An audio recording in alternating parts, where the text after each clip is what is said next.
करण नाम का एक लड़का था।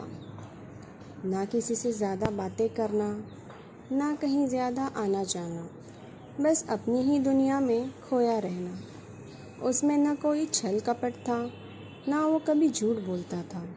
वो जिस कॉलेज में पढ़ता था वहाँ एक सुमन नाम की सुंदर लड़की भी पढ़ती थी। करण को वो लड़की खूब पसंद थी, लेकिन अपने अंतर्मुखी स्वभाव के चलते वो कभी उसे अपने दिल का हाल बता ही नहीं पाता।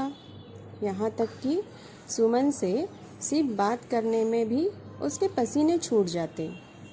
एक दिन कॉलेज ख़त्म करके घर लौटते वक्त अचानक बारिश होने लगी।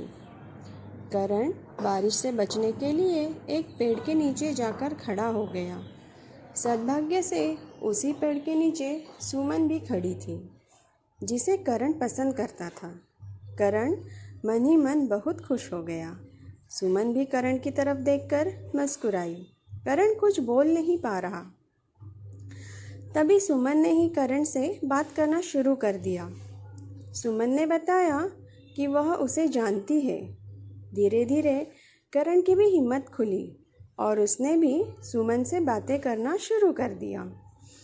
बातों ही बातों में करण को पता चला कि सिर्फ वही नहीं बल्कि सुमन भी उसे पसंद करती है, क्योंकि सुमन की बातों से साफ पता चल रहा था कि वह भी करण के बारे में काफ़ी कुछ जानती थी।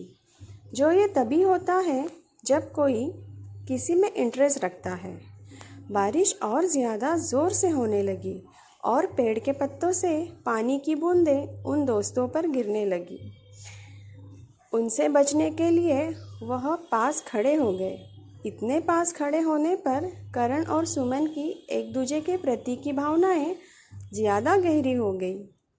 करण ने जीवन में पहली बार हिम्मत करके सुमन से बोल दिया कि वह उसे पसंद करता है। सुमन खुश हो गई और उसने भी यह बात मानी कि वह भी करण को काफ़ी पसंद करती है।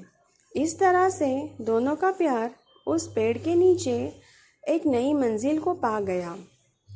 अब दोनों में उसी पेड़ के नीचे कई मुलाकातें होने लगी। वे अब एक दूसरे के बिना रह नहीं सकते थे। वे अक्सर किसी न किसी बहाने से उस पेड़ के पास आते और एक दूसरे से मिलते और एक दूसरे से अपने मन की बातें करते। एक दिन ऐसे ही प्यार भरी बातें करते करते सुमन ने करण से कहा कि वो अब उसके बिना नहीं रह सकती। उन्हें जल्द ही अब एक हो जाना चाहिए, शादी कर लेनी चाहिए। करण ने सुमन से वादा किया कि वह जल्द ही इस बारे में अपने घर वालों से बात करेगा और सुमन को भी अपने फैमिली से बात करने के लिए कहा। कुछ दिनों बाद जब करण और सुमन फिर से उस पेड़ के नीचे मिले, तब सुमन की आंखों में आंसू थे।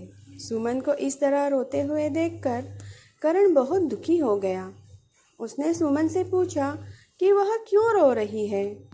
सुमन ने बताया कि उसने अपने घर वालों से उनकी शादी के लिए बात की, तो उसके घर वाले बिल्कुल नहीं माने और उन्होंने ज़बरदस्ती उसकी शादी किसी और से तय कर दी।